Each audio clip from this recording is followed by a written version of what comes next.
जिन्होंने विदेशी धर्म के खिलाफ अपने जीवन को आहुति देने का काम किया, न विदेशी सत्ता को स्वीकार किया, न विदेशी धर्म को स्वीकार किया। और उनका सम्मान अगर बिरसा मुंडा का अगर किसी ने करने का काम किया तो वो नरेंद्र मोदी जी की सरकार ने करने का काम किया। और कांग्रेसियों ने क्यों नहीं किया? इसलिए नहीं किया कि वो विदेशी धर्म के खिलाफ लड़ने का उन्होंने काम किया।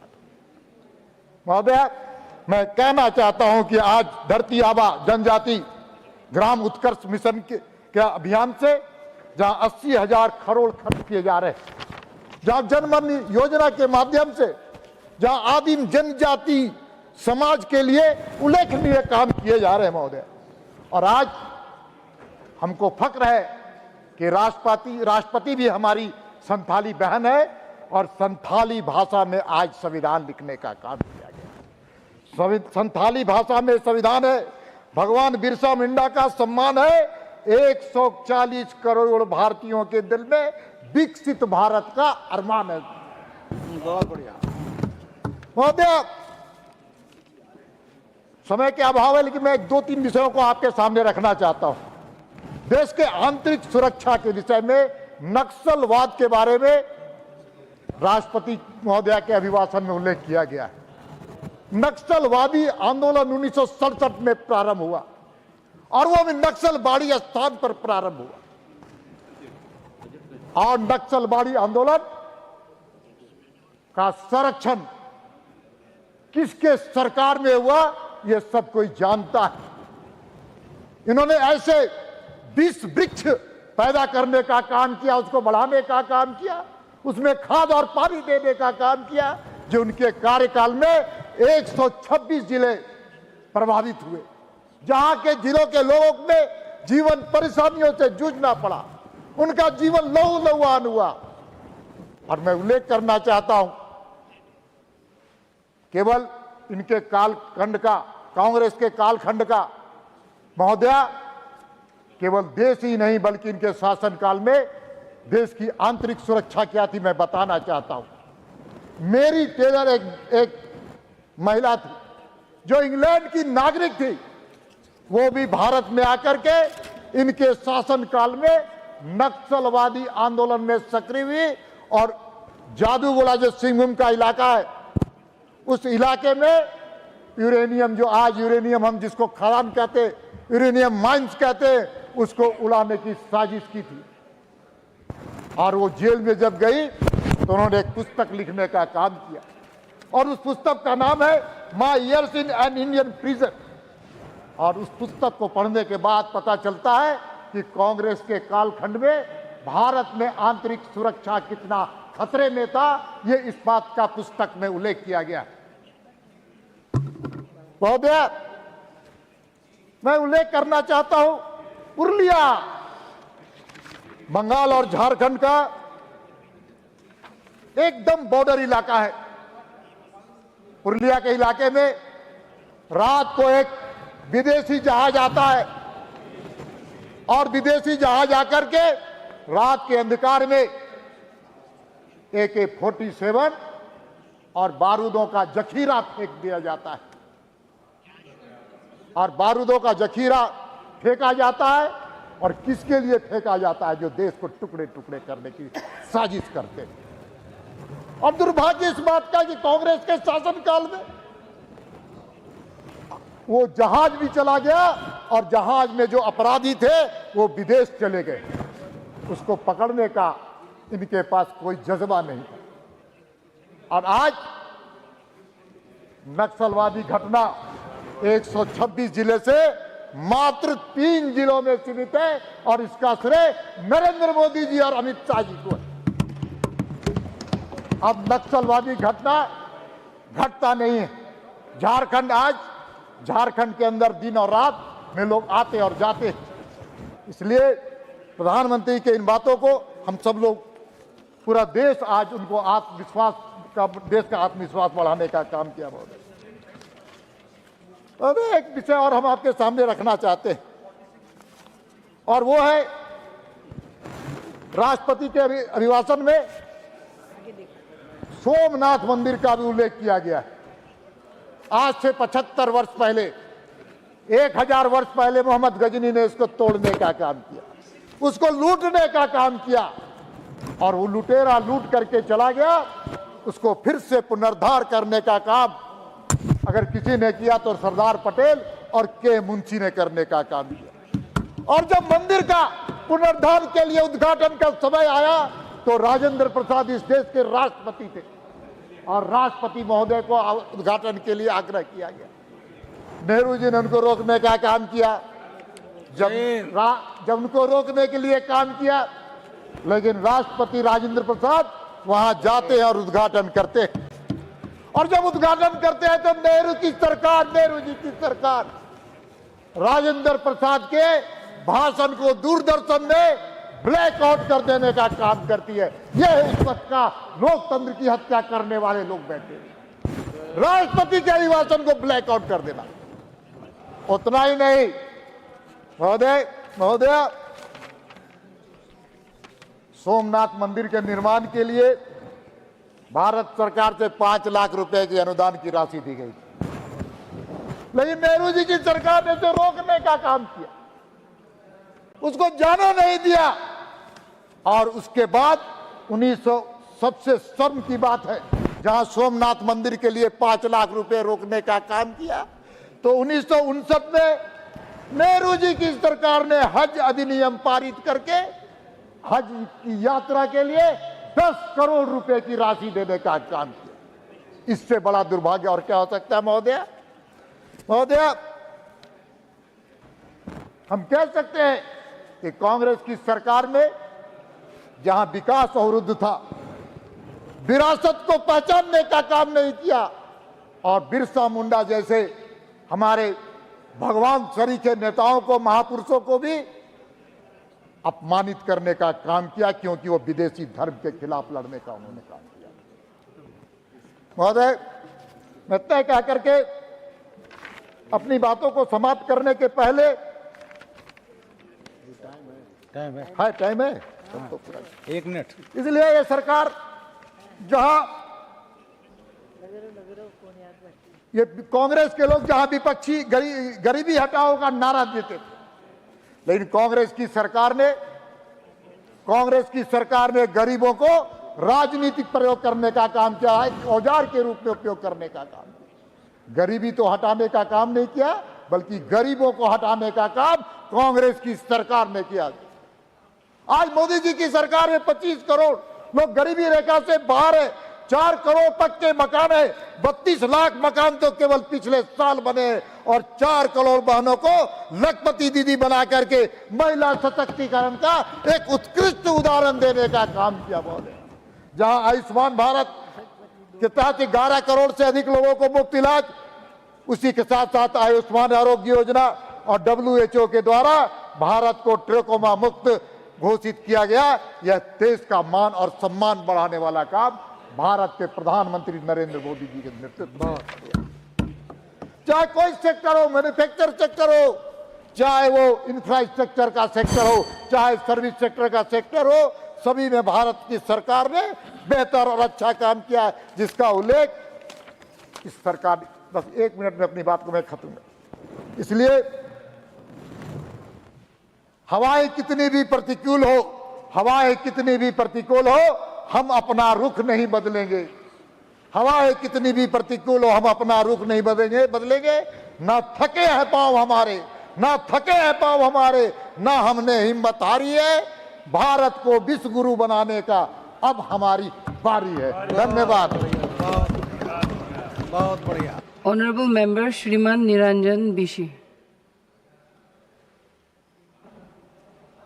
धन्यवाद उपसभापति महोदय। मान्यवर राष्ट्रपतिंकर अभिभाषण उपरे धन्यवाद प्रस्ताव उपरे कहबार लगी अनुमति देइथिबारु बहुत बहुत धन्यवाद अर्पण करुछे। महोदय, आमर महामहिम राष्ट्रपति आमर ओडिशा माटीर झियो, आमर गर्व गौरव, आमर आदिवासी संप्रदाय झियो, आमर आदिवासी समाज, भारत देशर 15 कोटी आदिवासी आमे बहुत गर्वित। किंतु महोदय, वर्तमान भारत देश रे आदिवासी माने सुरक्षित नहांती। आदिवासी मानकर उपरे जमी जल जंगल उपरे आक्रमण होउछि। आदिवासी मानकर शिक्षा स्वास्थ्य सामाजिक अर्थनैतिक सांस्कृतिक अधिकार उपरे संवैधानिक अधिकार उपरे आक्रमण होउछि। आमर अन्वेषा योजना आमर यूजीसी आमर स्कॉलरशिप आमर स्टाइपेंड आमर रिजर्वेशन अपॉइंटमेंट रे रिजर्वेशन प्रमोशन रे रिजर्वेशन पॉलिटिकल पोस्ट रे रिजर्वेशन सबुथिरे ताकू डिल्यूट करा होउछि। एट्रोसिटी एक्ट को डिल्यूट करा होउछि। रिजर्वेशन को धीरे धीरे डिल्यूट करा होउछि। एबे एबे जो आमर मान्यवर केंद्र शिक्षा मंत्री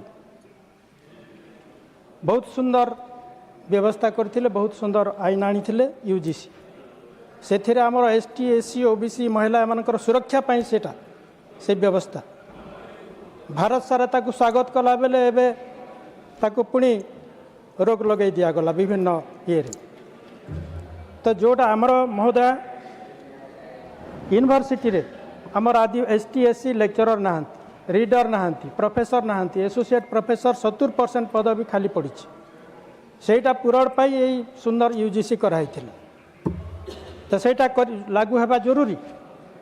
यही पटे आमर अन्य पटे हाईकोर्ट रे सुप्रीम कोर्ट रे मध्य आमर एसटी एससी मानकर पोस्ट वैकेंट रही तो सरकार स्पेशल रिक्रुटमेंट ड्राइव रे से पोस्ट गुडी को फिलअप करिवार कथा से विषय रे महामहिम राष्ट्रपति तांकर भाषण रे अभिभाषण रे कहिले ना। आमर ओडिशा रे गोटे सुंदर योजना करथिले पूर्वतन मुख्यमंत्री श्रीयुक्त नवीन पट्टनायक अन्वेषा योजना अर्बान एजुकेशन योजना से एसटी एससी पिला सीबीएसई पैटर्न कोर्स पाठ पढ़े संपूर्ण मागणार सेटा जनवरी 25 रु बंद अच्छी जनवरी 26 रे भी बंद हो जाइए एडमिशन जहाँ स्टैंडर्ड 1 रु +2 पर्यंत थिला। नवीन बाबू 314टा ब्लॉक रे ओडिशा आदर्श विद्यालय करथिले एवं सेथिरे गोटे एनएमएमएस स्कीम स्कॉलरशिप स्कीम करथिले 12,000 टंका स्टाइपेंड थिला सेथिरे एसटी एससी ग्रामांचल ओबीसी जनरल सब पढ़ुथिले ताकू मध्य बंद कर दिया है। तो डबल इंजन सरकार रे डबल हवा परिवर्ते बंद हो जाउछि से विषय रे महामहिम कही ना। तारपर आमर ओडिशा रे गोटे सुंदर स्वास्थ्य सेवा पई योजना थिला एसटी एससी महिला गरीब कृषक मानक पई सेटा हला बिजु स्वास्थ्य कल्याण योजना नवीन बाबू करथिले। महिला मानक पई 10 लाख प्रति वर्ष सुविधा थिला स्वास्थ्य सेवा लोक मानक पई 5 लाख थिला मागणा स्वास्थ्य सेवा उत्तम स्वास्थ्य सेवा सब हॉस्पिटल रे। यही आयुष्मान भारत रे आग लोक पैसा देवे तापर ट्रिटमेंट हेबे तो सेटा ओडिशार एसटी एससी कि ओबीसी कि महिला चाषी कृषक गरीब तांको पाखरे पैसा नहीं आग पैसा दे पारिबे नहीं ट्रिटमेंट हो पारिबे नहीं एवं हजार हजार लोक मृत्युवरण करुछंती चिकित्सा अभाव। तो ये विषय रे महामहिम मध्य किछि कहिले नाही अभिभाषण रे। एकलव्य मॉडल रेसिडेंशियल स्कूल कथा कहूछि महोदय भारत देश रे मात्र 400 एकलव्य मॉडल रेसिडेंशियल स्कूल प्रतिष्ठा करिसंती सरकार किंतु 3000 एकलव्य आमर 3000 एकलव्य मॉडल रेसिडेंशियल स्कूल आवश्यक अछि 400 कले कोन हबो एकलव्य मॉडल रेसिडेंशियल स्कूल रो प्रति आरंभ हेछि योजना किंतु ए पर्यंत जेहेतु सरकार 3000 एकलव्य स्कूल करबा जगह 400 करिसंती सेथि पई डबल इंजन सरकार डबल करिवार कथा डबल इंजन सरकार डबल करिवा कथा नहे। धन्यवाद महोदय। Not present. Honorable Member Dr. Sumer Singh Solanki. Not present. Not present. Shriman Manas Ranjan Mangaraj. No. Honorable Member Shriman Maharaja Sanajaba Leshamba. Thank you, Madam, for giving me the opportunity to participate in the discussion on motion of thanks on the Honorable President's address to both the Houses on 28 January 2026. I, on behalf of the Northeast people, would like to express my heartfelt gratitude and thanks to our Honorable President of India and Honorable Prime Minister Sri Narendra Modi ji for their great concern and inclusiveness of Northeast region with the rest of the country. In her address, Honorable President started her speech that 2026 would be the foundational year for Viksit Bharat by 2047. The nation celebrates with great honors 150 years of Bande Mataram, 350th Martyrdom Day of Guru Tegh Bahadur, 150 birth anniversary of Bhagwan Birsa Munda and Sardar Patel ji. These milestones remind us of our rich heritage and sacrifices of our ancestors and inspire further momentum to our journey towards Viksit Bharat by 2047. As I belong to Northeast region, where the Dalits, the backward Pisra, the deprived Vanchit, and the tribal communities settle dominantly, I would like to give more focus on Northeast. Our government's commitment, Sabka Saath, Sabka Vikas, a decisive battle against major diseases like sickle cell anemia, has been fought to save our tribal people. Over 6.5 crore tribal citizens have already been screened. More than 400 Eklavya model residential schools have been opened in tribal areas to avail quality education and better future for our tribal children. In the last 11 years, post-matric scholarship of more than Rs 42,000 crore have been given to scheduled tribe students, and about 5 crore students have benefited from these initiatives. Under the leadership of Honorable Prime Minister, the Northeast region is empowering as the growth engine of India. Due to the negligent approach of the then UPA government towards the region, the Northeast was pushed towards instability and underdevelopment. But with the vision of Purvodaya, our government is ensuring inclusive growth for the region, transforming it as growth engine of India and bringing long-term stability in the region. Under Modi's government, Northeast has received unprecedented focus. Number one, under PM Gram Sadak Yojana, 50,000 rural roads have been constructed for easy access to market, schools and offices, etc. Number two, for Manipur also, a total special assistance of Rs 3,356 crore from 2020 to till January 2026 under special assistance to state for capital expenditure is provided to the state in the form of 50 years interest-free loans, interest costs borne by central government entirely. Number three, investment of 80,000 crores in railways has brought broad-based connectivity to Arunachal Pradesh, Tripura, and Mizoram. Manipur was also connected with broad-based railways network at Jiribam for passenger train in May 2016, and fast goods train reached Rani Gaidelung Railway Station, Tamenglong, Manipur in 2022. If the pending works, that is, from Rani Gaidelung Station to Imphal is completed at the earliest, then Manipur will be included